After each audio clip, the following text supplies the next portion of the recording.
Había personas que llevaban veladoras y también empezaron a querer encenderlas para alusarse, buscarse unos a otros. Entonces, en un descuido es cuando se genera este incendio que terminó carbonizando pues a muchas personas. Según lo que nos comentan, lo que yo investigué, esos trenes se los llevaron a fundir a la ciudad de Monclova y con todo y cuerpos. Entonces, con los que quedaron en el interior prensados, que ya no fue posible. ¿Cuántos iban ahí? No sabemos. ¿Quiénes eran? Tampoco. Entonces dice que subieron a una lomita y que cuando están en la lomita viendo cómo está el incendio y todo el caos de la gente, y él se da cuenta que le falta un brazo. Entonces, pero como que se le cauterizó con el mismo calor. Algunas personas lo describen como lo que ahora sería pues un desfile de zombies, o sea, porque gente aterradísima, todos aterrados, quemados, despeinados, rotos, o sea, heridos, sangrados, venían bajando, o sea, por las vías en la madrugada. Entonces, en una de esas, de repente, supuestamente se abre un portón de la Clínica 1, el portón que está atrás, por donde está el teatro, por allá. Se abre un portón y ven muchos cuerpos apilados. Entonces ven que mero arriba estaba la mamá de estas muchachas y ellas la vieron. ¡Ah! Entonces la identificaron, lo que quieras, pero no me quiero ni imaginar el shock que fue ver a su mamá la impresión, ahí.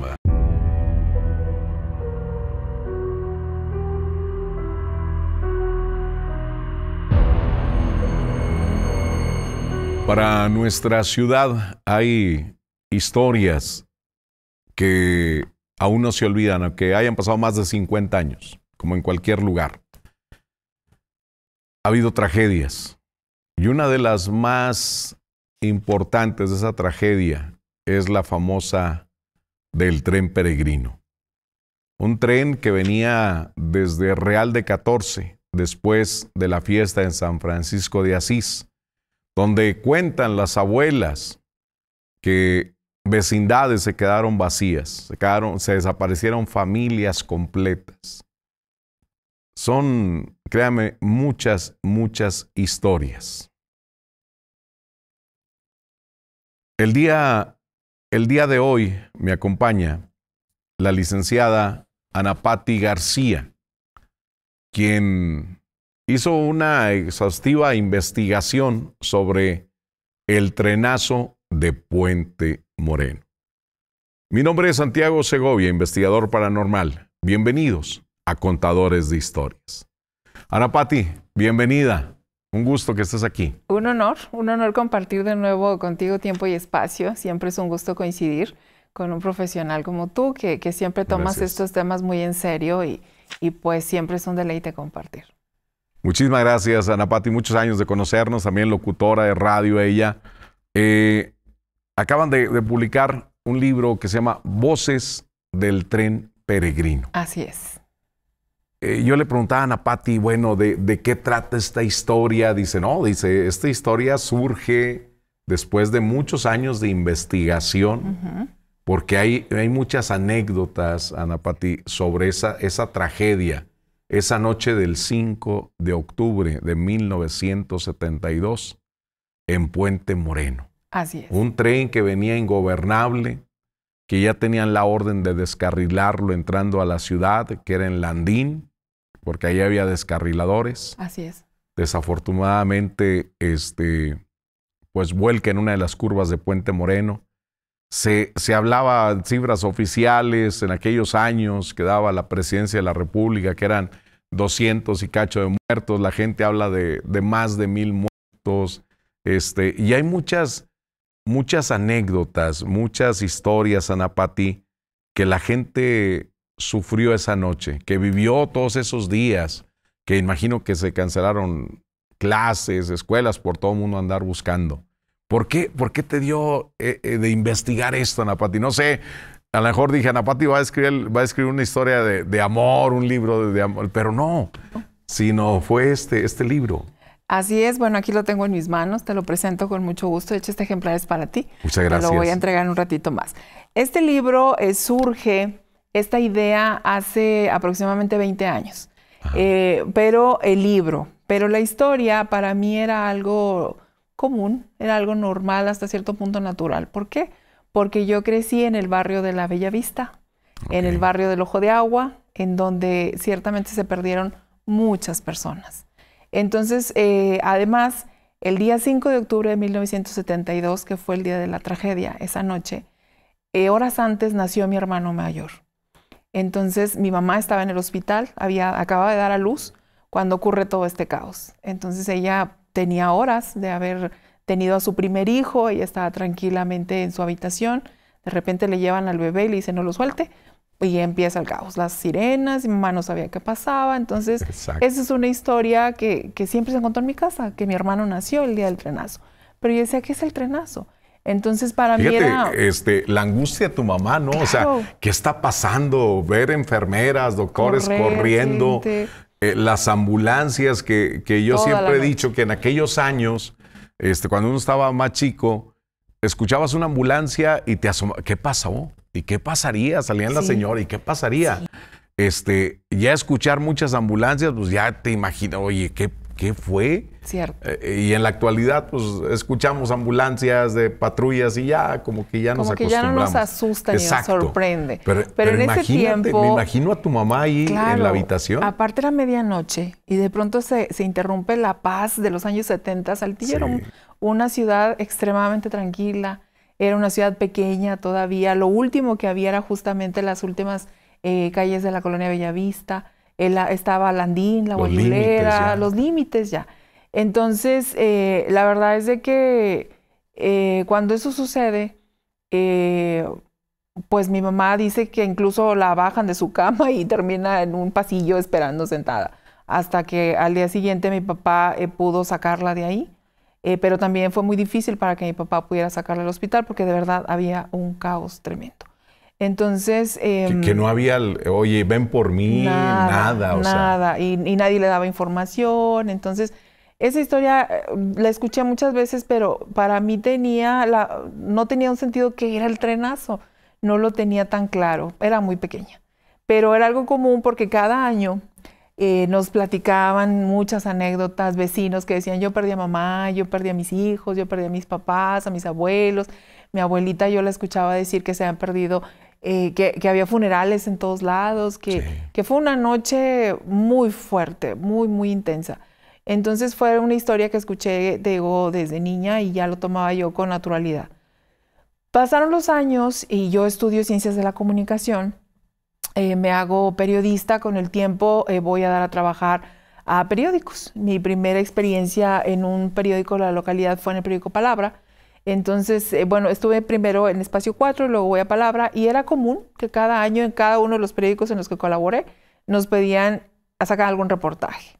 Entonces, es por lo que yo empiezo a tomar conciencia del accidente. Y obviamente me indigné mucho al ver lo que había sucedido ya con conciencia de adulto y empiezo yo a investigar. Y aparte de que empecé a conocer sobrevivientes, a conocer personas que cada año nos daban testimonios. Entonces había testimonios de personas que yo conocí el testimonio, pero no conocía a la persona porque venían en voz o grabaciones de reporteros, etc. Pero cada año, así fue como por 10 años en los que escuché 1000 historias y hasta la fecha sigo escuchando. Historias diferentes. Sí, porque esto es algo que nos une a los saltillenses y todos conocimos a alguien que lo vivió, que lo sobrevivió, alguien que estuvo ahí, alguien que todavía le sigue doliendo. Entonces, la verdad es de que es una cicatriz que tiene nuestra ciudad muy grande desde hace mucho, aparte de que le rodean muchas situaciones, digamos, políticas, circunstancias sociológicas, circunstancias psicológicas. La verdad es de que fueron muchos ángulos que yo le fui encontrando. Entonces, desde hace 20 años, yo empecé a recabar información. Mi objetivo como periodista que soy era hacer un libro periodístico. Creo que de hecho lo compartí contigo. Alguna vez hace años entrevisté, ¿cómo se llama nuestro querido amigo? Aquí tengo yo su testimonio. Que fue de la foto que le dio la vuelta, ¿no? al mundo. Exactamente. No me acuerdo el nombre del ahorita, aquí lo tengo, ahorita pero fíjate, Ana Pati, descubrir también verdades, ¿no? O sea, porque el trenazo de Puente Moreno de 1972 aquí en la ciudad de Saltillo, créame, este tren venía de Real de 14, después de las festividades de San Francisco de Asís. Venía este tren, venía sobre cupo, claro, que eran vagones muy viejos, había una pendiente en Estación Carneros que se llama Doctor Benjamín Méndez, creo, la estación. Hay un ángulo y agarra una velocidad impresionante donde ya el tren venía ingobernable. Se habló de que venían con mujeres, se habló que venían tomados, la tripulación del tren, y el tren ya, pues venía ahora sí que no sabían cómo iba a parar. Y le digo, se enteran en la ciudad de Saltillo, antiguamente el tren atravesaba pues ahora sí por toda la ciudad para ir a dar a Monterrey, entonces dan la orden de descarrilarlo en las curvas de Landín, donde había descarriladores, y cae allá. Entonces, en Puente Moreno. Y resulta que, pues todo mundo, ya se debe imaginar usted, todo mundo buscando a sus seres queridos, que para llegar allá no era tan fácil en aquellos años.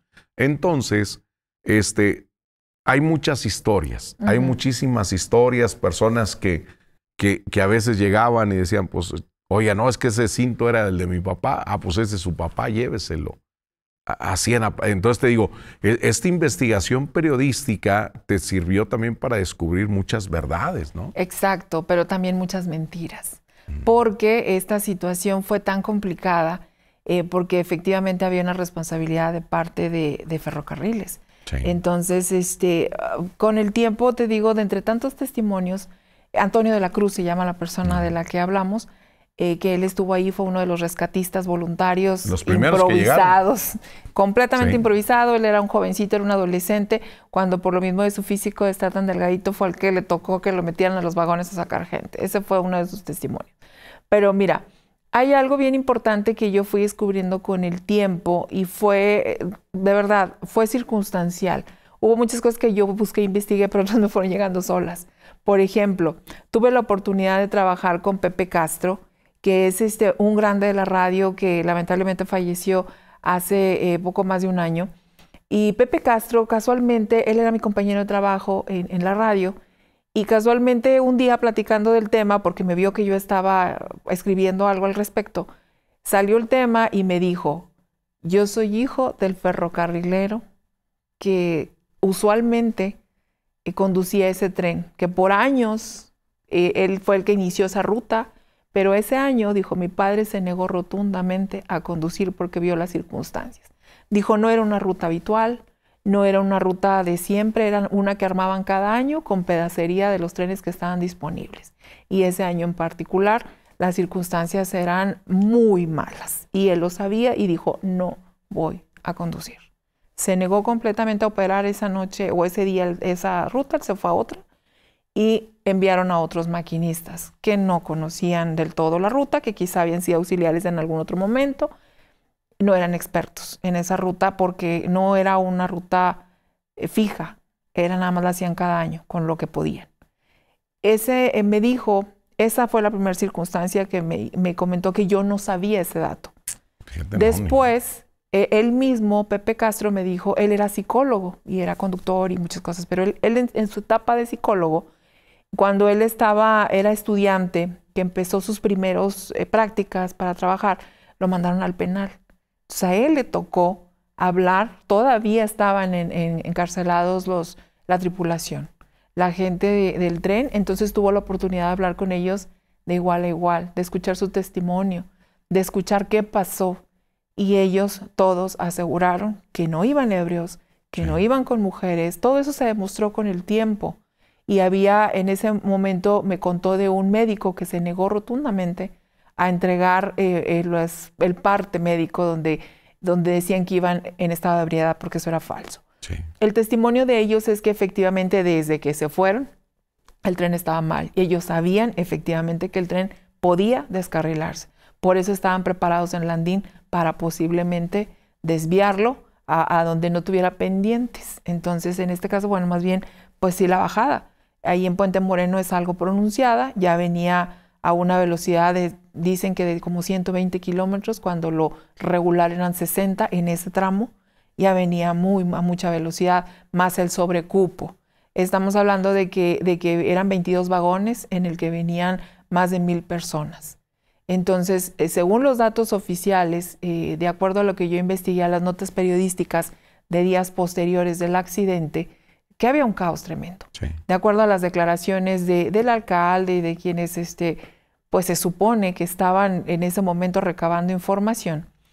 Al día 7 de octubre, que era 2 días después del accidente, que fue cuando empezaron a salir las primeras notas, porque esto sucedió en la madrugada, cubrieron todo el día 6, entonces las notas salieron hasta el día 7, porque así era la dinámica de los periódicos de 1972.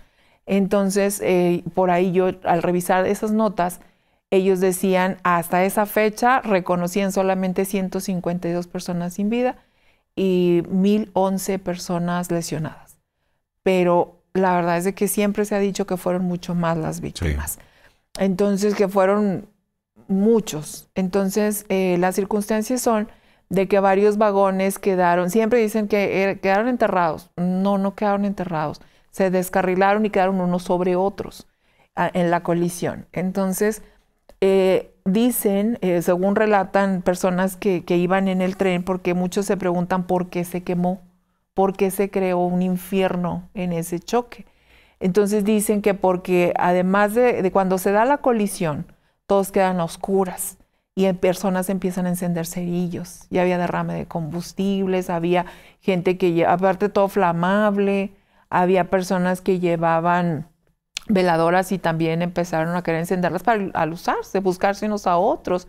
Entonces, en un descuido es cuando se genera este incendio que terminó carbonizando pues a muchas personas. Entonces, según lo que me indican, el tren pues obviamente estuvo varios días en el que hubo un rescate de aproximadamente 10 días, en el que estuvieron sacando obviamente primero heridos y después muchos cuerpos, pero llegó un punto en el que ya no era posible. Necesitaban mover toneladas de fierros para sacar cuerpos, aparte que llegó la etapa natural de la putrefacción. Entonces era necesario, ya por una cuestión sanitaria, deshacerse, aparte abrir la ruta, abrir las vías.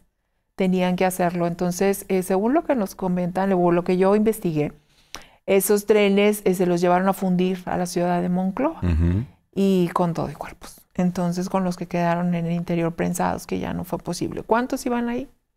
No sabemos. ¿Quiénes eran? Tampoco. Fíjate, impactante todo esto. Y es cierto, toda la tripulación, la gente los quería linchar. Sí. Y se los llevan a la cárcel a Piedras Negras.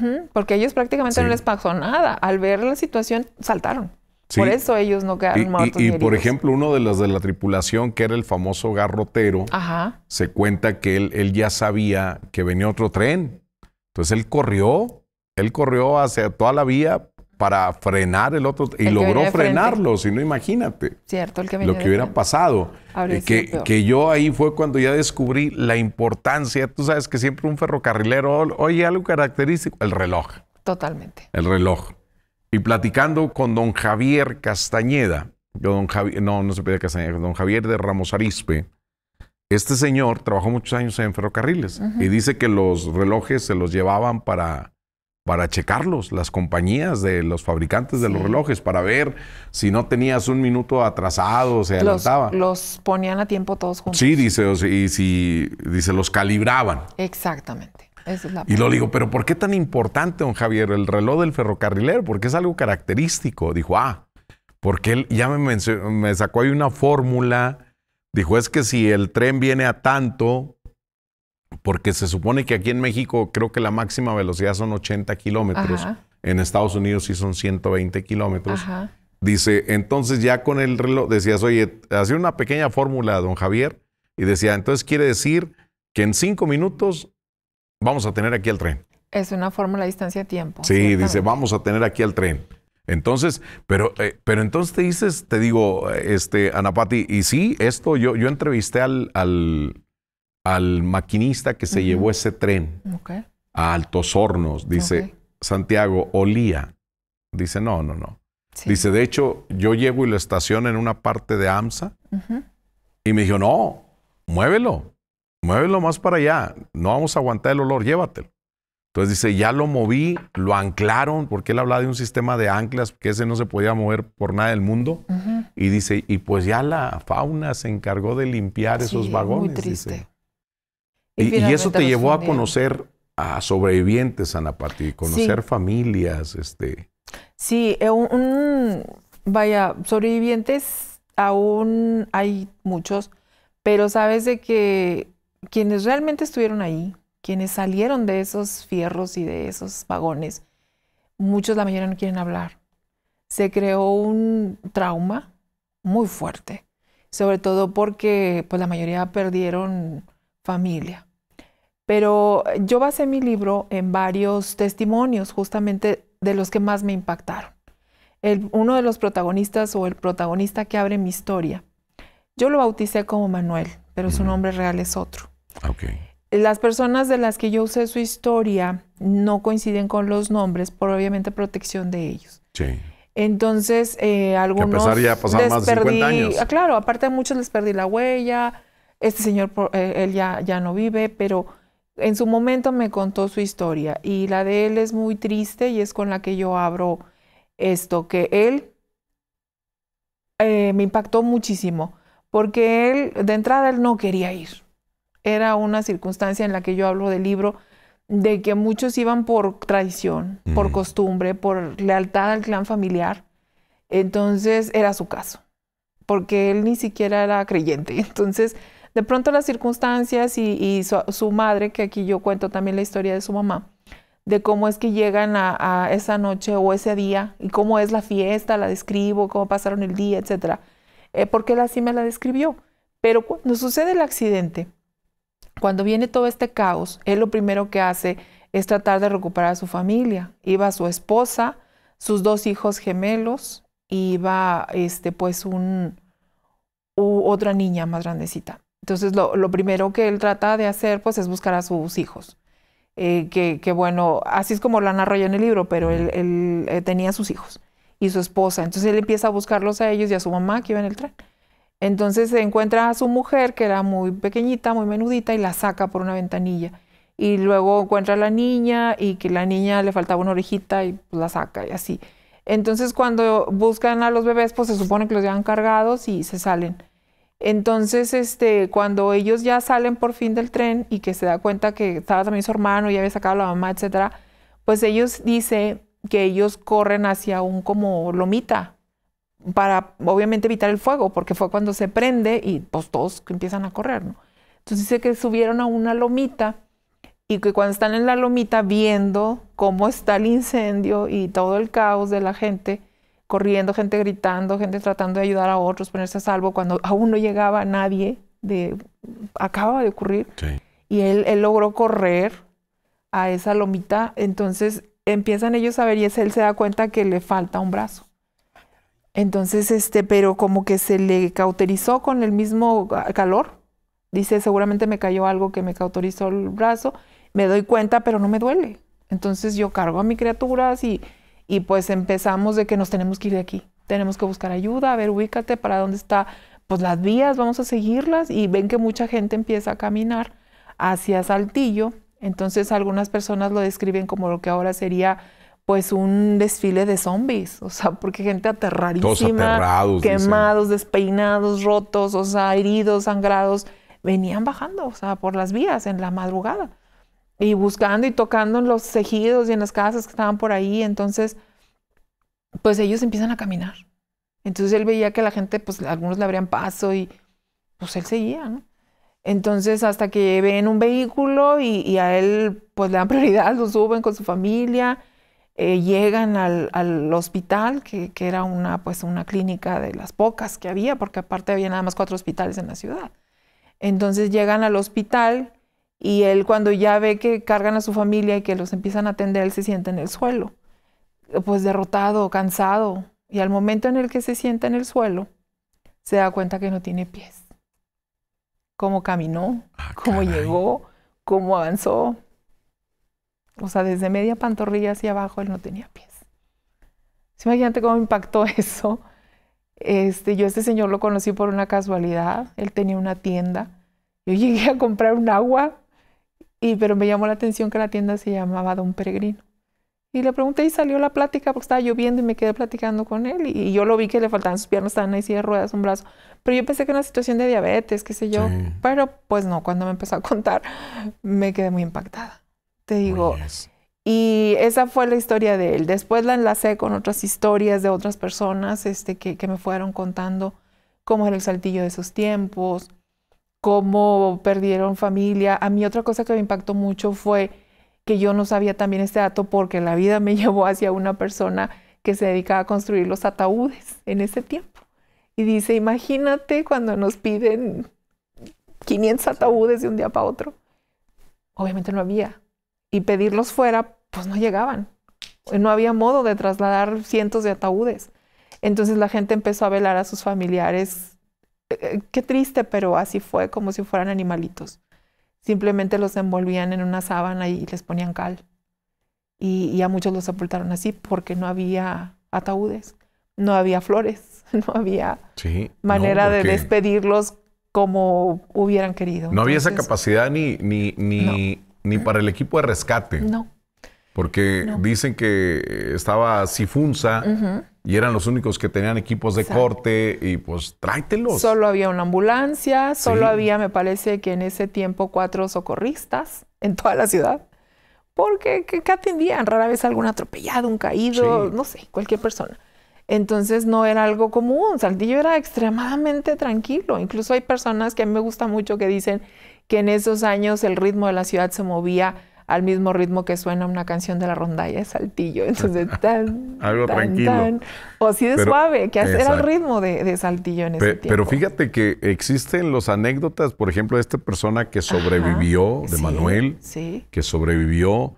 Existen las personas que fueron a laborar como paramédicos o médicos en la... Yo entrevisté a este doctor Verduzco. Lo entrevisté y dice, mire, Santiago, ahí andaba yo, unas fotos, dice, ahí andaba yo.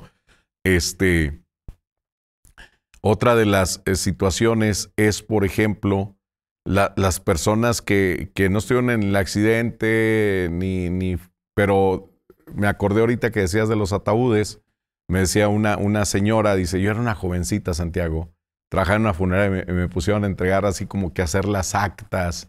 Y dice, y llegaban y pues, ¿cuál credencial de identificación? Oiga, no, es que esas son las botas de mi papá. Bueno, seguro que sí son las botas de mi papá, mire. Bueno, a ver, vamos, pásele. ¿Y cómo se llamaba su papá? ¿Cuántos años? Dice, y eso, así era. Con lo que podían. Exactamente. Aparte, obviamente no había morgue. Entonces no había manera de resguardar los cuerpos. También eso fue una circunstancia bien difícil. Hay otra anécdota de otra persona que, bueno, en parte esa me la contó mi padre porque de alguna manera la presenció. Estaban buscando a una vecina, a la mamá de unos vecinos. Y él estaba pues ahí tratando de entrar a buscar a mamá. Sí. Cuando dicen, no, pues es que... Oye, Ana Pati, imagínate la sorpresa de tu papá. Oye, no, pues mi esposa está en tal habitación y llegas y ya no está. No está, ¿y dónde? Y aparte no lo dejaban entrar. No le dejaban entrar hasta que ya le dijeron, sí iba a entrar por ella, pero así como entra, sale. O sea, porque ya no hay forma. Y mi mamá ya nadie la atendió más. Regrésese por cobijas para el niño. Nada. Y antes le dijeron, tenga su criatura y cuídelo usted. Cuídelo, ¿por qué? Porque aquí no vamos a tener tiempo de ayudarle. Y seguramente con todas las que parieron ese día. Que en aquellos años pues les daban como que 3 días en el hospital. Ahora ya no, o sea, ya se alivian y en la tarde vámonos. Dijo mi mamá. Y de hecho mi mamá creo que la dejaron un día más porque mi mamá tenía la presión muy alta. Y aparte asustada y estresada, etcétera. Creo que la dejaron un día más. Entonces también por eso mi papá presenció muchas cosas, porque tardó todavía más tiempo en sacarla. Y aparte que no la dejaban entrar. Pero bueno, en ese inter en el que él estaba esperando, se encontró a estas vecinas que dijeron que estaban buscando a la mamá. Entonces alguien les dijo que acababan de traer cuerpos, que ya los estaban trasladando en camiones de carnicería, o sea, de lo que podían. Entonces dice, pues es que, ¿y dónde los estarán poniendo? Entonces en una de esas, de repente, supuestamente se abre un portón de la clínica 1, el portón que está atrás, por donde está el teatro, por allá. Se abre un portón y ven muchos cuerpos apilados. Entonces ven que mero arriba estaba la mamá de estas muchachas y ellas la vieron. ¡Ah! Entonces la identificaron lo que quieras, pero no me quiero ni imaginar el shock que fue ver a su mamá la impresión, ahí, claro. Pero lograron rescatarla y darle pues su sepultura. Pero así como ese hubo muchos testimonios que te digo que fuimos conociendo durante muchos años, más todos los que yo me fui topando, los que me fueron platicando, los que todavía me cuentan a raíz del libro, cada persona que me pide un libro, cada persona que se me acerca, me dice, mi mamá fue enfermera, mi mamá estuvo ahí se murieron mis abuelos, o sea, mucha gente. Es un tema, el trenazo, que nos une como saltillenses. Entonces, Así por es. eso siento yo que es por lo que el libro se agotó, esta primera edición, es por lo que fue muy, muy solicitado, porque nos recuerda muchas cosas. Es una herida que todavía está sanando, creo yo, porque todavía hay muchos sobrevivientes o hijos o descendientes, gente que conoció la historia de primera mano. Entonces hay muchas personas que no quieren hablar del tema, pero otros sí. Entonces, vaya, en este camino, pues también conocí otra historia de otras personas que también lo incluí aquí como parte de la familia de los Ponce Pérez, pero es la historia de unos gemelos que se perdieron uno de ellos, lo perdieron en el Inter, en el caos. Llevaban a 2 bebés, se pierde uno, de repente se da cuenta cuando corre la mamá que una cobijita la trae vacía. Entonces lo buscan, pero pues ella estaba segura que lo había perdido. Pero lo empiezan, cuando ya llegan a la ciudad, pues lo buscan por todos lados y hay muchos bebés solitos. Hay muchos niños que nadie sabe de quién son. Exacto. Entonces, sí. Y muchos niños que terminaron en el Vicente, no me acuerdo qué se llamaba. Suárez, exacto, en el internado. Terminaron niños en el Vicente Suárez porque ya nadie los reclamó. Entonces, de pronto ella pues pierde a sus criaturas, o a una criatura. Entonces, pues por más que lo buscó, pues no, nunca dio con él. Pasaron muchos años, pero su hermano gemelo pues creció con esa historia sabiendo que él había tenido un hermano y que su mamá en su corazón insistía, mi hijo está vivo. Y es que nunca hubo un cuerpo no. que, oye, aquí está el... Y ella decía, mi hijo está vivo y mi hijo está vivo. Y sus papás de alguna manera lo hicieron a él prometerle que lo iba a buscar. Pero pues él decía, ay, que él se debe haber muerto ahí, o sea. Pero él no pensaba hasta que un día se lo topó.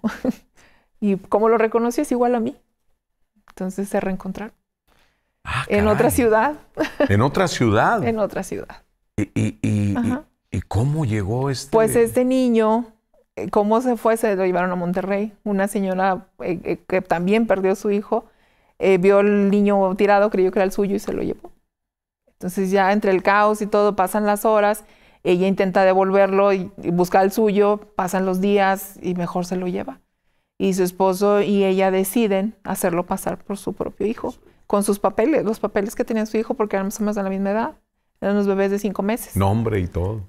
Lo hacen pasar a su hijo como, pues, bueno, el niño como el que ellos tenían. Nunca declararon la defunción del otro y se quedó con los papeles. Era común en esos tiempos. Sí. Era algo, pues, común. Entonces, a este niño lo inscriben en la escuela, pasan los años, se quedan con él y pues él cree pensando que ellos son sus padres, hasta que ya con los años sus gemelos se encuentran, se ven uno al otro, o sea, y eso está aquí. Entonces, ¿cómo es ese reencuentro? ¿Cómo es que ellos, que dices, ¿cómo la mamá se dio cuenta, o sea, al fin encontró a su hijo? Sí, ella siempre supo que él estaba vivo. Que él estaba vivo. Pero imagínate el shock de pronto, ¿y cómo lo voy a buscar? Siempre decía él, si yo pues, no lo conozco. Y su padre le dijo, busca tu propio rostro. Y así fue. Fíjate, ya se lo encontró. Y hubo, por ejemplo, casos, Ana Pati, de niños. Yo conozco algunos que dicen, mira, Santiago, yo no me acuerdo de nada. Yo tenía 2 años de edad. Pero yo lo que me ha dicho mi papá, que él me aventó por la ventana. Dijo, mira, a lo mejor te salvas, a lo mejor ya quiso una muerte segura aventándote, pues a lo mejor, dice, y sobrevivió mi papá. Muchas personas sobrevivieron, otras no, porque no cayeron bien. Sí. Entonces, sobre todo niños. Y sabes de que muchos niños, como el tren iba muy lleno, me cuentan que entre los... Tú sabes cómo son los asientos del tren, uno frente al otro. El respaldo se mueve. Sí, o sea, entonces en la parte de atrás del asiento hay un triangulito. Y era muy común meter ahí maletas o niños. Sí, yo ahí me fui varias veces dormido hasta la Ciudad de México. Igual.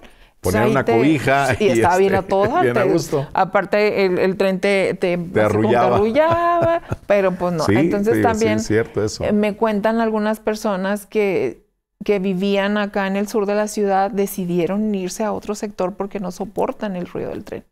No soportan el silbato del tren. O sea, Aunque, por ejemplo, algunos dicen, pues yo era un niño, pero aún así me quedó un trauma, o sea. Entonces, te digo, así fue conociendo muchas historias. Hay una que a mí me gustó mucho de una señora ya muy mayor que era muy devota y que jalaba a toda la familia a fuerzas. Y cuando yo le pregunté, pues, sus circunstancias, o sea, a ver, señora, ¿qué la jalaba hacia allá, no? Porque hubo muchas críticas. El Saltillo de ese tiempo, igual que yo así lo veo. Yo siempre he sentido que hay dos Saltillos. O sea, el Saltillo del norte y el Saltillo del sur. Entonces, cuando voy al norte siempre digo, ay, voy al otro Saltillo. Entonces, siempre lo veo muy diferente. Yo, para mí, mi zona de confort, o la que más me siento yo ya en mi tierra o mi territorio, del centro hacia el sur, porque yo soy gente del sur. Y te digo, crecí con la fiesta del Ojo de Agua, que acaba de ser, crecí con la fiesta de San Juanita, crecí con la fiesta de Catedral. Mi abuela era muy devota, entonces en parte aquí yo proyecto un poco de la personalidad de mis abuelas, pero también a esa señora con la que hablé, que justamente ella me habló de esa religiosidad de las mujeres de ese tiempo, que era lo que la jalaba hacia Real de 14, y era nostalgia, porque ella era de allá, entonces era cierta nostalgia. Entonces, en ese tiempo, que es algo que me comentó, por ejemplo, Pepe Castro, la persona que te comento que era hijo de uno de los ferrocarrileros, me cuenta que en ese tiempo él era un adolescente y estaba estudiando en Ateneo, que él vivía aquí en la calle Juárez. Y cuando sucede el accidente, pues todo el mundo se entera hasta en la mañana, hasta que en la radio empezaron a decir, oigan, pasó algo anoche, porque todo el mundo se preguntaba, ¿por qué pasó? Que las sirenas, que en fin. Y acá, del centro hacia abajo, mucha gente no se enteró. De la República creo que ya estaba. Sí. Entonces muchas personas no se enteraron qué había sucedido hasta que, pues poco a poco, todo el mundo se enteró hasta el día siguiente. Y a través de la radio empezaron a decir, sobre todo porque decían, buscamos a fulano, buscamos a sutano, y todo el día se convirtió en un servicio social. Parece que la SJ estaba en ese tiempo, la KS. La KS era... La XCD, no exacto, sé si no recuerdo si ya estaba, creo que sí. Pero la KS eran las antiguas, la SJ, sí. El gallito decían, pues sí, la SJ. La J. Exactamente. La SJ. Entonces empezaron a escuchar qué había sucedido. Pero me cuenta Pepe Castro que él como ateneísta, pues eran los muchachos bien, los del Ateneo, ¿no? Entonces, pues vamos a ver, vamos a ayudar, y pues allá va, ¿no? Y que luego también contaban de que la gente del norte, pues no se enteró, la gente que en ese tiempo tenía mejores circunstancias económicas. Por ejemplo, hay una conversación que a mí me impactó de que alguien escuchó que en un restaurante una señora muy molesta porque había perdido a su jardinero y a su sirvienta, así como ella la llamaba, porque en el accidente murieron. Y ella muy enojada de que quien los traía allá, o sea, de que son ignorantes, o sea, juzgando la fe o la religiosidad o la tradición, la costumbre, porque eso era lo que los llevaba hacia allá. Era una tradición familiar, era un paseo, y te lo digo porque yo también lo hice durante varios años, pero nosotros íbamos en camión. A mí ya me tocó en camión, ya no había tren, porque a partir de ahí creo que ya no volvió a haber ruta de tren. No estoy segura. Pero a mí me tocó ir con la familia en camión, de que rentábamos un camión y vámonos. Y era cuando yo era niña. Entonces, por eso conocí Real de 14, y para mí ver el escenario que todas esas personas vivieron, pues también fue muy enriquecedor para la hora de hacer el libro y entender esa lealtad al clan familiar, ese paseo familiar, ese por qué ir a Real de 14. Es que existía el matriarcado, la abuelita. Claro, o sea, no, la que decía la abuela. La que decía la abuelita, y vámonos. Mamá, vámonos. Te digo, a mí me tocó todavía, después del accidente, sí, varios años, a mí me tocó ir a Estación 14, bajarte en Estación 14 y la cuesta de 12 kilómetros, que usábamos los famosos Willys. Pero imagínate, o sea, decías, oye, es que viene la abuelita con 15 nietos, más cuánto nos cuesta, ¿no? No, era caminar. Y decían, camínale, y si no le caminas te vas a hacer piedra, por la leyenda que existía ahí en las comadres, que se habían hecho piedra. Entonces, pues yo conozco, hacía primos que me decían, no, dice a mí mi mamá, me decía, si no le caminas te vas a hacer piedra, pues camínale. No, Santiago, y la experiencia que es caminar por el túnel Ogarrio. Sí, no. Esa es increíble, o sea, me tocó caminarla pocas veces, porque nunca he sido buena para el tema de la caminada. Cuando yo recuerdo mucho la primera vez que fui, nos cruzaban en camionetas y decían, agáchense a los de las orillas. Eso lo tengo muy grabado porque íbamos atrás en una pick-up y nos teníamos que agachar porque había partes en las que el túnel pues se hace más chico, ¿no? Entonces, y aparte que iban a mucha velocidad, nos tenían que sacar rápido de ahí por los contaminantes y los gases. Sí, el polvo. Entonces, ese pase en camiones, aparte el monóxido de los vehículos, tenían que sacar lo más rápido posible, y se iban muy rápido. Y hacían así de que pasaban primero unos y luego de allá de regreso y así estaba. Y luego me tocó en alguna ocasión hacerlo caminando y ver a la gente ir con sus veladoras, rezando. Porque hasta cierta hora había vehículos y luego ya era caminando. Entonces también me tocó vivir esa experiencia y la verdad es que es única. Es que San Francisco de Asís es un santo muy venerado, ¿no? Que se tiene mucha fe, igual que la Virgen de San Juan de los Lagos, la Virgen de Guadalupe, no se diga. Entonces yo una vez le preguntaba a un padre, ahí en Real de 14, yo voy cada año, sea la fecha que sea, yo voy cada año. Oye, es pueblo mágico, ya no es como antes que llegaba no, ya ahorita ya es fifí. Llegaba así uno a las 6 de la mañana y pues no había nada. Sí. O sea, no había absolutamente nada. Te comías el lonche y saliendo del tour, en lo que abría en la iglesia. Sí, en lo que abría en la iglesia y quédate a misa y era o escuchar misa y vamos. Y unos cuantos puestecitos. Sí, ahí era ir a la iglesia. Sí, ¿te más acuerdas que nada de el piso de madera? Todavía lo tiene. Sí, o sea, el piso caminar de madera, en ese piso de madera, ese aroma de las veladoras, inciensos.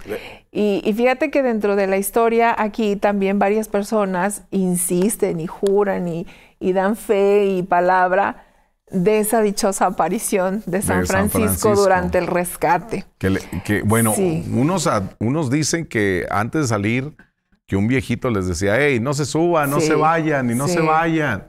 Y decían que era San Francisco. Ajá. Y después que estaba alguien en el rescate. Con los años, con el tiempo, mi hermano, le tocó trabajar, mi hermano mayor, el que nació el día de la circunstancia, él trabajó en Nuevo León, trabajó en Monterrey y también por alguna razón conoció a una persona que le dijo, es que sí había un fraile, pero era una persona real que pues traía su hábito y que le tocó ayudar a muchas personas, o sea, pero sí era una persona real, y que lo conoció. De hecho, mi hermano creo que alguien se lo presentó y le contó más o menos la historia de lo que él vivió también en ese tiempo, porque él no estaba tan joven, pero sí ya tenía rasgos, ¿no? Y porque insistían que era San Panchito porque tenía la barba, porque traía el hábito, porque traía el guarache, el cordón, y insistían. Entonces existe esta situación en la que pues mucha gente insistía en que San Francisco de Asís estuvo ahí auxiliando a la gente, pero te digo, salió de que sí había un fraile real ayudando, que venía en el tren también como pasajero. Sí, fíjate que yo le preguntaba a un sacerdote ahí de la iglesia. Ajá. Ese sacerdote está en Matehuala y lo mandan ahí a Real de 14. Sí.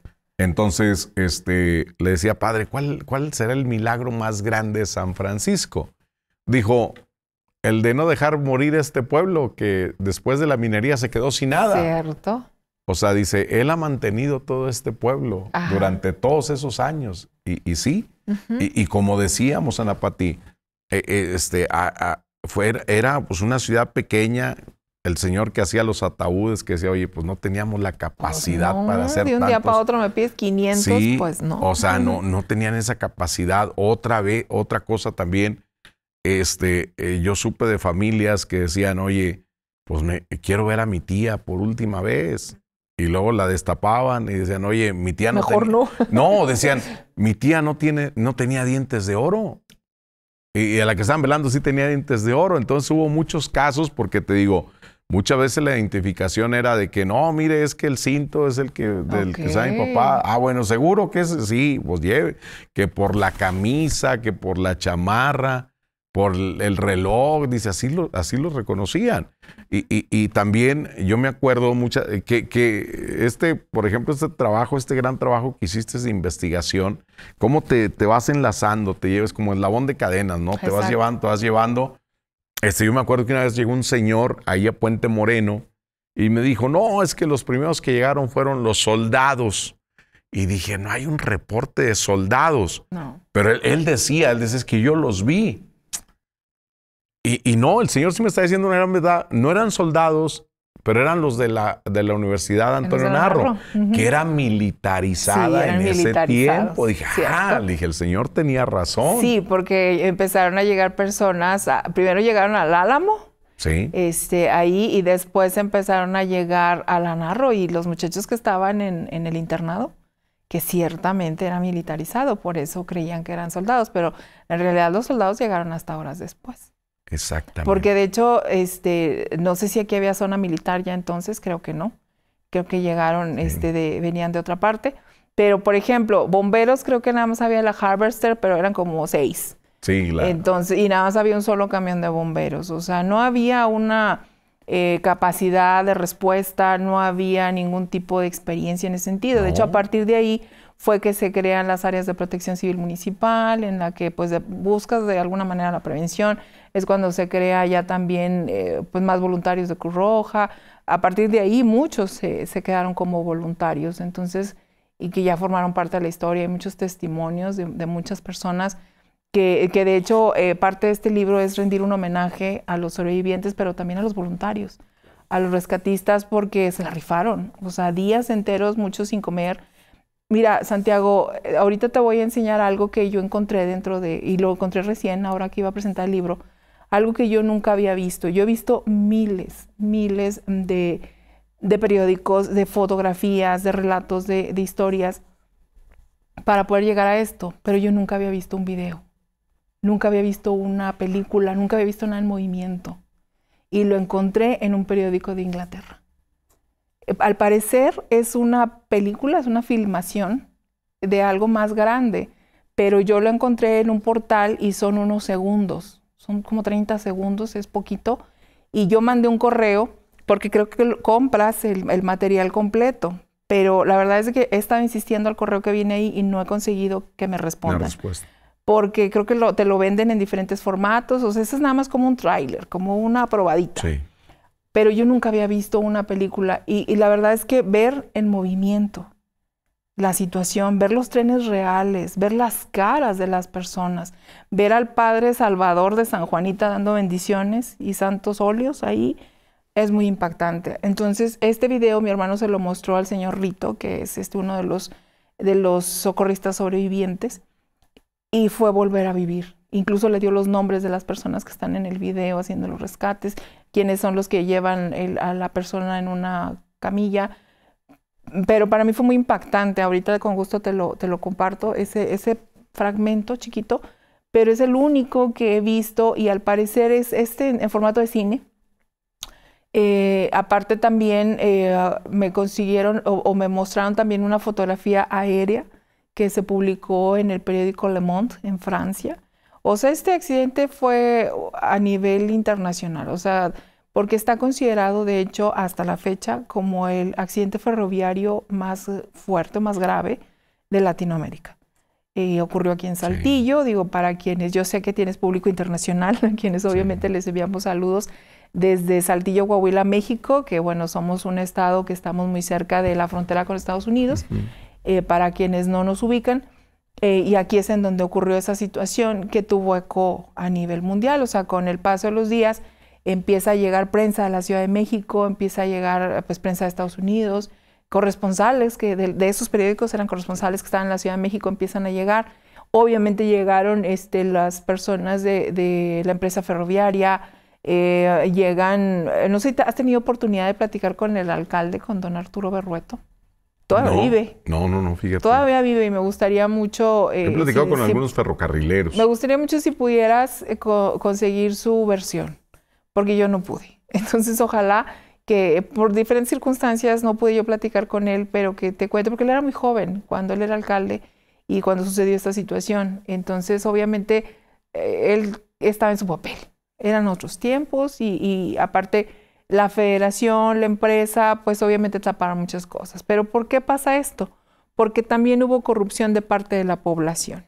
Hubo taparon muchos datos, cierto, pero la población también, hubo gente ambiciosa que cuando empezó la empresa a decir, vamos a indemnizar a quienes hayan perdido familiares, hubo muchos que reportaron gente que no había muerto, se inventaron familiares para pedir dinero. Entonces eso complicó más las cosas. Entonces obviamente también hubo corrupción en ese sentido.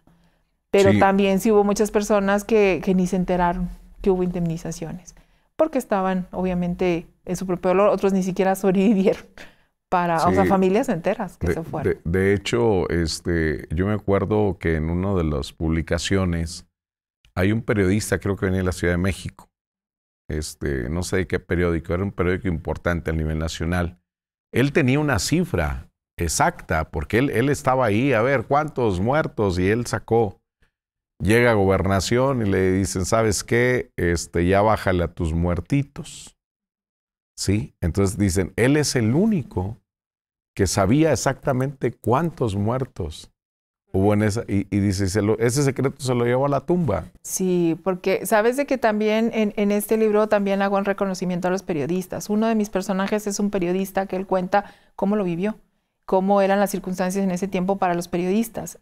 Obviamente yo como periodista no podía dejar de lado. Está en mi capítulo 2 y ahí está la nota como él la hizo en ese tiempo, tal cual exactamente lo que él reportó aquel 7 de octubre, cómo salió en la portada del periódico. Entonces, él me cuenta, y otros periodistas aún de la vieja guardia, que alguna vez tuve la oportunidad de platicar con ellos, que todo ese material, todas esas miles de fotografías que ellos tomaron y de notas, de repente, como el día 10 o 12, empiezan a llegar a pedirles el material. Obviamente, pues tenían todo en físico, no había nada digital. Sí, no, pues no. Entonces les dicen, necesito que me entregues todo lo que tengas de fotos porque vamos a indemnizar a la gente y que para hacer el parte, y les empiezan a pedir todas esas fotografías y prestadas, pero nunca se las devolvieron. Incluso dicen que duraron muchos años resguardadas en el edificio Coahuila, pero una vez hubo una inundación y se perdieron. Casualmente. Casualmente. Sí. Hay otras personas que dicen que la esposa de un gobernador las mandó quemar, pero eso pues no nos consta, son leyendas. Pero la cosa es de que ese material valiosísimo se perdió. Hay algunos que sí quedaron plasmados en los periódicos de la época que están en el archivo municipal, que gran parte de ellos yo pues los consulté. Me aboqué en esas fechas, todo lo que pude conseguir antes, durante y después. Yo quise ver cómo era Saltillo días antes, cómo vivía la gente.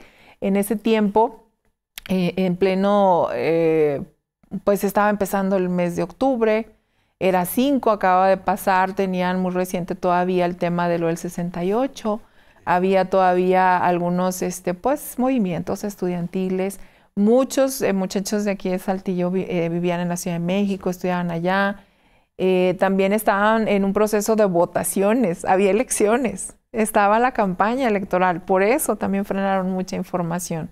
Por eso también se callaron muchas cosas, porque había una época electoral en la que estaban por elegir diputados y senadores. Entonces también eso fue motivo por el que se callaron muchas cosas, por no dañar la campaña. Aparte estaban pasando por un tema de agua, de que había circunstancias de faltas de agua. Aparte también recientemente se había intoxicado personas que porque había un problema con el manejo de la carne, que con el rastro, la gente no tiene refrigeradores y no todas las carnicerías estaban haciendo lo propio para vender carne fresca. Entonces esas eran las notas que veía, aparte de que me di el lujo de revisar la cartelera, qué películas había, qué escuchaba la gente, qué canción, qué artista, qué cantante. En ese tiempo apenas la rondalla traía, por ejemplo, este éxito de Estrellita del Sur, que gustaba mucho, y pues muchas canciones de ese tiempo. ¿Cómo era Saltillo? Entonces me puse a investigar cómo era Saltillo antes. Obviamente revisé todos los periódicos durante los días de mayor movimiento de información, fueron aproximadamente 10 días. Ya después empezaron a bajar la cantidad y el tamaño de las notas, hasta que ya después quedaron en meros avisos, ¿no? Y luego ya después vino la etapa electoral y ya no salía nada. Entonces yo por años estuve buscando y no, es algo que quedó en el olvido, no en el olvido, pero sí tapado y en silencio mucho tiempo. Entonces, cuando te digo, yo empecé toda esta investigación, Santiago, alrededor del año 2000, 2002. O sea, estamos hablando que pasaron, ¿qué? ¿20 y tantos años? 22 años. 22 años hasta que yo empecé, porque fue en 1972 y yo me fui hasta el 2002. Entonces pasa toda esa cantidad de tiempo en la que pues yo empiezo a buscar vaya, que empiezo yo con ese objetivo de hacer un libro periodístico. ¿Por qué no se quedó en un libro periodístico? Me han preguntado algunas personas.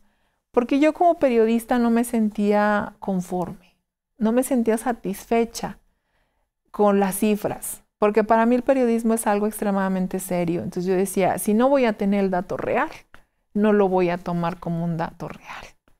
Entonces yo le daba vueltas y juntaba y decía, ¿cómo le hago? Aparte, me pasó de que las personas que me han compartido testimonios, pues las empecé a perder, empezaron a fallecer, yo no tenía sus permisos, etcétera. Y decía, es que si es un libro periodístico, sí necesito permisos. Entonces, la verdad es que se quedó ahí en el cajón mucho tiempo la idea. Pero tío, plasmaste sí. las memorias de esas personas fue cuando que yo dije, dentro y fuera. Exacto, dije, lo más valioso que yo tengo son los testimonios y eso es lo que no se ha publicado. Porque han publicado víctimas, heridos, la situación, la nota, sí, pero las fotografías, las historias personales, eso no, familiares, individuales, eso nadie lo publicó. Entonces fue un día que yo fui a tomar un curso literario, me preguntó el maestro, yo la verdad fui acompañando a una amiga, no traía yo así como que un proyecto en las manos, y me pregunta, ¿qué quieres escribir o qué quieres hacer? Yo le dije, pero me dice, no, este es un libro periodístico, aquí no, este es un taller de literatura, necesitamos que escribas otra cosa. Le dije, es que mira, tengo testimonios, pero no sé. Y me dijo, pues, ¿por qué no haces una novela? Me dijo el maestro. Y yo, ay, una novela. O sea, yo vi la palabra de este tamaño. Dije, en aparte, yo me he dedicado, yo como periodista, yo redacto. Yo hago notas cortas. Y tengo toda la vida escribiendo como escritor fantasma. De hecho, esta es la primera vez que viene algo con mi nombre. Porque nada, o sea, yo tengo más de 30 años escribiendo para otros. Escribiendo discursos políticos, discursos para funcionarios, discursos para empresarios, guiones, notas, reportajes. Ese es mi trabajo, escribir, pero nunca había escrito algo literario. Escribía poesía para mí, nunca la compartí con nadie. Escribía quizá mi diario, pero obvio, ese tampoco, algún día. Pero una novela, escribía cuentos, pero una novela a mí se me hacía demasiado. Pero de pronto empezó a rondar y me dijo, me retó, me dijo, haz un capítulo, a ver si te sale. Mi primer capítulo es la historia de Manuel. Y es que te digo, está muy interesante porque nadie había sacado esto, no. Porque todos los libros, yo he visto como 2 que han publicado. Sí, y son periodísticos. Y sí, porque dan los datos, que tal fecha, tales horas, La versión que encuentres. Sí, pero aquí estás plasmando que dices, oye, pues yo fui sobreviviente, pues sí, te sacaron de ahí, te rescataron, estuviste en el hospital. ¿Qué más? Pero en cambio, oye, ¿cómo cambió tu vida esto? O sea, yo fui a buscar a mi familia, recuerdo el licenciado Moreno, dice Santiago, nosotros vivíamos en Los Rodríguez, o sea, bien alejados de Saltillo, imagínate. O sea, lo que pasaba en Saltillo, pues te das cuenta hasta en la radio. Dice, mi mamá andaba con mi hermana, la mayor, dice que era la mayor, 17 años, 16 años, era la mayor. Fueron a Real de 14. Entonces la mamá ve que hay muchísima gente que está a Real 3, dice, no, ¿sabes qué? Vamos a quedarnos, mañana nos vamos. Pero no había un teléfono, no había cómo avisar a la familia, avisarle a su esposo, oye, ¿sabes qué? Nos vamos a quedar una noche más, nos vamos mañana porque hay muchísima gente. Dice, Santiago, nos damos cuenta de la tragedia. Dice, mi papá a esas horas salió de Los Rodríguez a caballo y se vino a buscar a mi mamá a todos los hospitales. Pasó toda la noche buscando a mi mamá y a mi hermana. Dice, nosotros angustiados, oye, pues parece que allá viene mi papá. Pues no es. Dice, llega ya en la madrugada, mi papá solo, y dijo, no los encontré. No los encontré, ya dice, estábamos resignados a que ya habían muerto mi hermana y mi mamá. Dice, y en la tarde van llegando. Como pudieron. Sí. Y dice, es que nos quedamos otra noche más.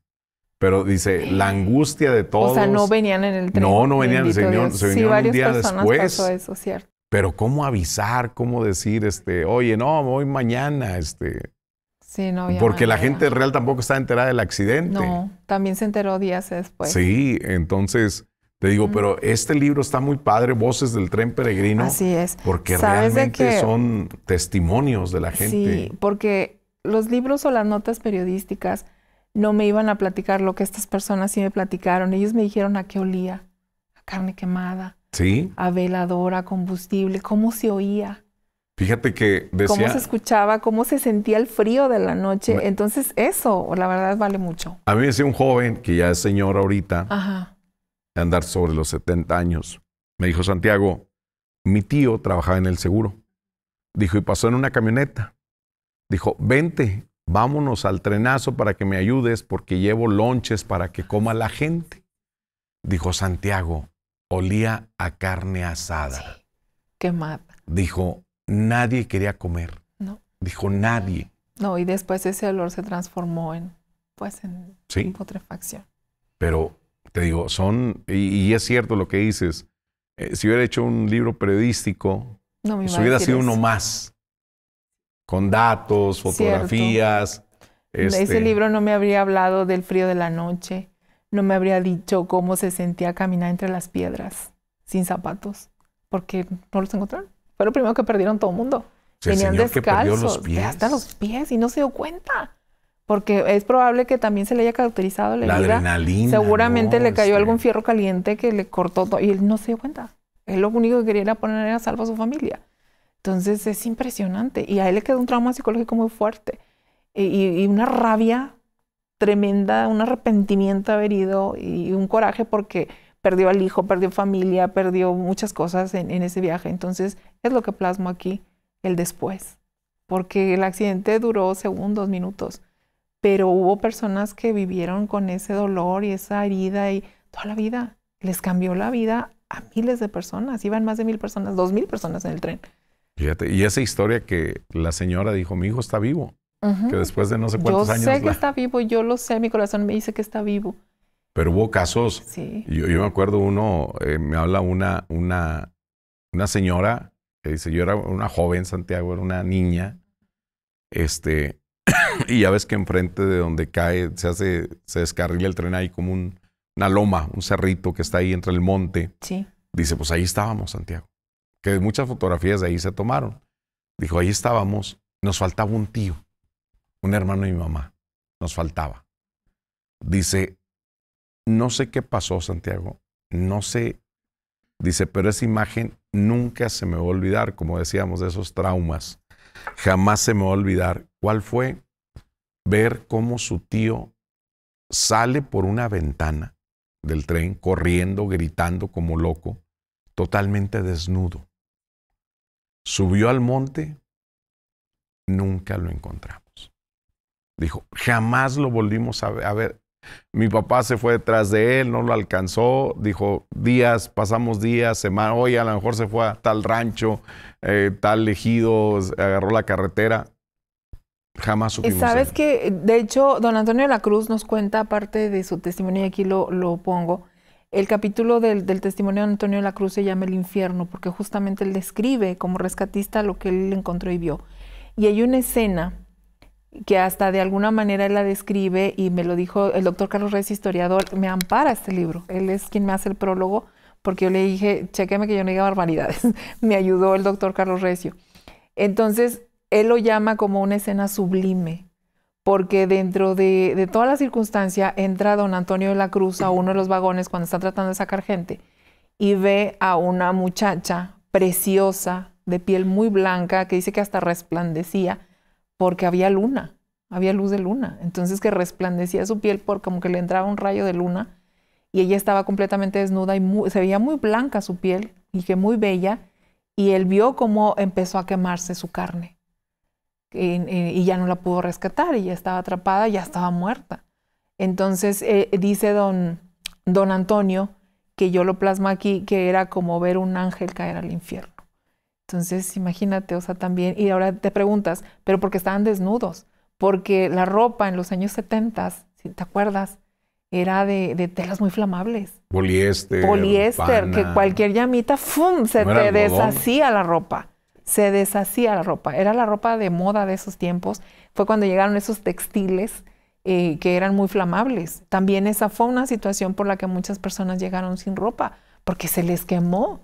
O empezaba a arder y se la quitaban. Se la quitaban, exacto. Entonces, esa escena que describe don Antonio y otras muchas personas, ese desfile de zombies, como dicen, de ver muertos vivientes que venían bajando por las calles de Landín, por la calzada Antonio Narro, que empezaron a llegar a la Bellavista, al Ojo de Agua, y que venían gritando, gente, se cayó el tren, y mucha gente llorando, y verlos en las circunstancias en las que empezaron a acercarse a los hospitales, etcétera.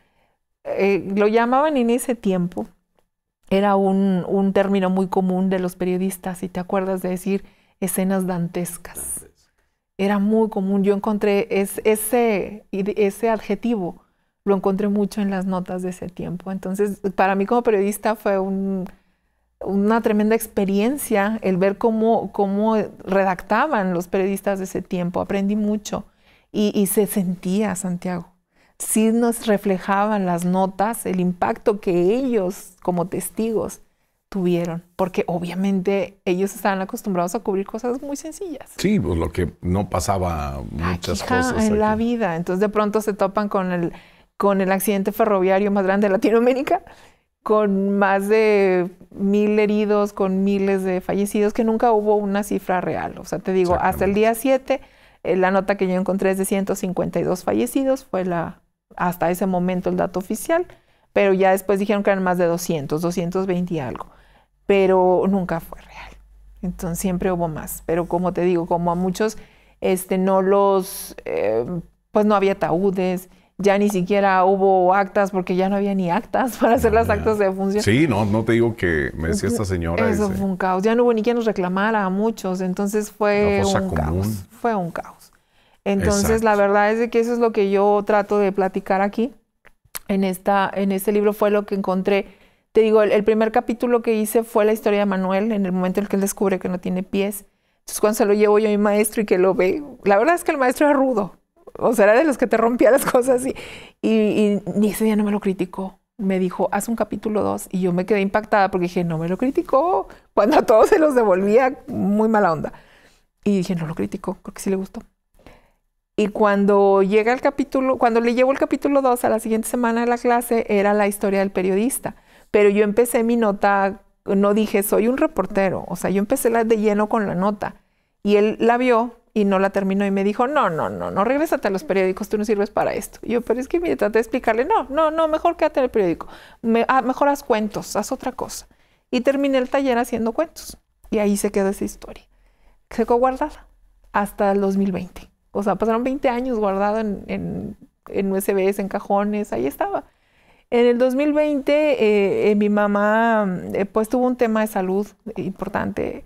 Yo pasaba noches en vela. Entonces, un día depurando la computadora, un día que la estaba acompañando, en una noche complicada, me encontré el archivo cuando estaba depurando. Y yo dije, mira, no me acordaba de este proyecto. Y dije, voy a arreglar el capítulo 2, porque no le gustó, pero ¿por qué no le gustó? Y dije, no le entendió.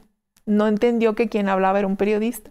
Entonces el capítulo 2 empieza, soy reportero, o sea, y se identifica y es su tema. Entonces arreglé el capítulo y me gustó.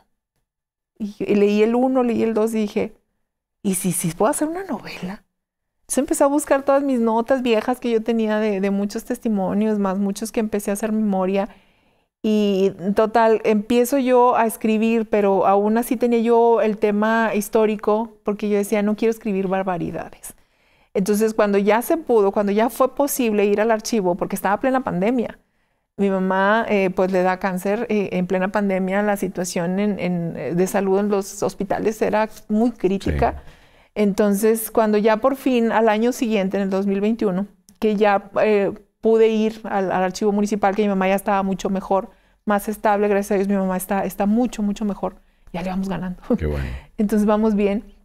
Entonces es cuando empiezo yo a investigar ya otra vez datos duros y a buscar, porque dije, tengo que buscar el antes, durante y después. O sea, tengo que ver muchos periódicos. Y aprovechando que también en ese tiempo, pues estaba la pandemia. Yo no estaba yendo a trabajar a la oficina, trabajaba desde casa. Entonces me tomé tiempo para ir a buscar información. Y ya fue cuando le di forma a ese capítulo 2, que es el que trae todo el dato duro. Todo lo demás son pues ya relatos y todo lo que fui tejiendo con lo que encontré de cómo, por ejemplo, a mi familia, esta que yo ubico aquí, se llama la familia Ponce Pérez. Yo los ubico que ellos viven en el barrio del Ojo de Agua. que viven justo frente a la iglesia del Santo Cristo del Ojo de Agua. Entonces narro cómo era la fiesta, como yo la recuerdo y cómo me la contaba mi familia en los años 70. Cómo fue que llegaron los jueguitos, cómo era la situación en ese tiempo. Pero ahí la que narra la historia cómo era, ella habla de cómo era la fiesta del Ojo de Agua en los años 40, cuando ella era más chiquita, ella era una niña. Entonces me juego también con el tiempo un poco. Entonces aquí el libro, yo lo que quise plasmar era justo eso, esas historias aparentemente olvidadas que no estaban en los libros, que no estaban en los periódicos, que no estaban en las revistas, pero estaban en la mente y en el corazón de miles de personas, de los saltillenses. Entonces, cuando yo saco esto, la verdad, yo me sorprendí mucho de la cantidad de personas que fue a pedir un ejemplar y por eso se acabó muy pronto. Le digo, esto es un éxito que ya no hay, ya no hay, es importante resaltar. Pero más adelante... Sí, vamos a hacer una segunda edición. La verdad, yo no me lo esperaba. Yo simplemente quería terminar mi historia y compartirla. De hecho, todavía dudé, todavía lo tuve guardado más de un año, porque no estaba segura, ya sabes, de pronto te atacan los fantasmas, las inseguridades. Aparte yo decía, es que yo escribo otro tipo de cosas, yo no soy novelista, sino que un día le dije al doctor Recio, tengo esto, por favor léalo como historiador y no ponga en la mesa el cariño que me tiene, hágalo pedazos. Y la verdad que me llevé un impacto porque fue mi primer lector, y me llamó y me dijo, me gustó mucho. Luego se lo di a mi maestro Joel Alfaro, que lo quiero mucho. Mi maestro Joel Alfaro fue mi maestro de literatura en el Ateneo. Y una persona que también siempre creyó en que me decía que yo escribía bien. Entonces lo llevé y él me habló llorando. Me dijo, ¿por qué ese final? ¿Por qué ese final? Porque el final ha impactado a muchas personas. No te lo voy a contar porque quiero que lo leas. Pero ¿por qué ese final? O sea, llorando, y me dijo que le había gustado mucho, que él también obviamente vivió de alguna manera ese Saltillo, no ese accidente porque no estuve ahí, pero ese Saltillo, ¿qué le pasó a Saltillo? Entonces yo dije, si está tocando algo. Y el doctor Recio me empezó a insistir para que lo enviara al concurso, a la selección de la colección Letras del Desierto. Mira, la fecha para enviarlo era el día 30 de junio del 2022 a las 2 de la tarde. Mi correo está que lo mandé en esa fecha a la 1:58. O sea, no me decidía. De hecho, fue el penúltimo libro que publicaron de la colección. Lo acaban de presentar en la Feria Internacional, en el Festival Internacional de las Artes, con la celebración del aniversario de la ciudad. Sí. Entonces me invitaron porque esta es una historia de la ciudad. Entonces lo presenté en ese evento que fue maravilloso. Aparte me dieron la oportunidad de presentarlo en el Vito Alessio Robles, que es un edificio precioso. Me acompañó en ese momento doña Esperanza Ávila Sota, que es también una gran cronista de historias de barrio de Saltillo. Ella es columnista de Mi Barrio de hace muchos años. Así se llama su columna. Y el doctor Recio me acompañó de manera virtual para hacer la presentación. Pero de verdad a mí me impactó mucho ver que la sala se llenó de gente que yo no conocía. Para mí fue una experiencia tremenda el salir y yo ya me iba y me regresan. Oye, no, te están esperando. Y yo, ¿quién? Ellos. Y yo, una fila de gente con mi libro en la mano para que se lo firmara. Esa fue una experiencia muy fuerte, Santiago, muy fuerte para mí. Porque por primera vez tenía yo reconocimiento. En ese momento dije, ya no soy un fantasma. Ya soy una escritora. Ya soy Ana Patricia García Ramírez. Excelente. Es la primera vez que sale algo con mi nombre. Entonces, ha sido una experiencia también muy hermosa para mí.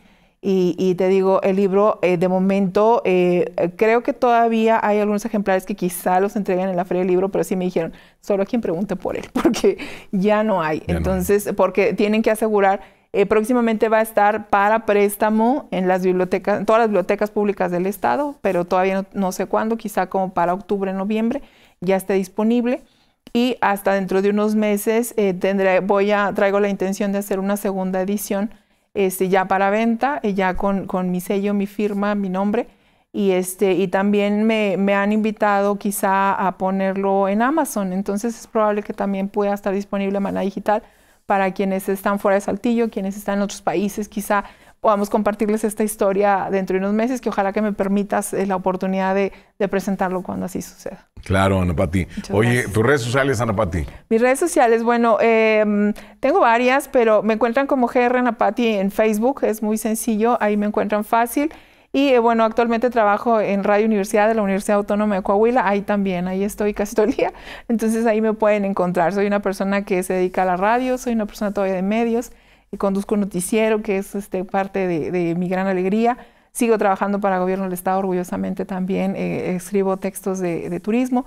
En fin, es parte de mi trabajo. Entonces te digo, para mí fue pues un trabajo sí periodístico, pero terminó siendo un trabajo con mucho corazón, un trabajo de historias de las personas que realmente lo vivieron, lo sufrieron y lo sobrevivieron. Entonces está dedicado a ellos, a los rescatistas y pues a todas las personas que todavía traen ese piquetito en el alma.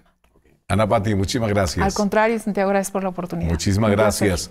Mi nombre es Santiago Segovia, investigador paranormal. Los espero en el siguiente capítulo de Contadores de Historias.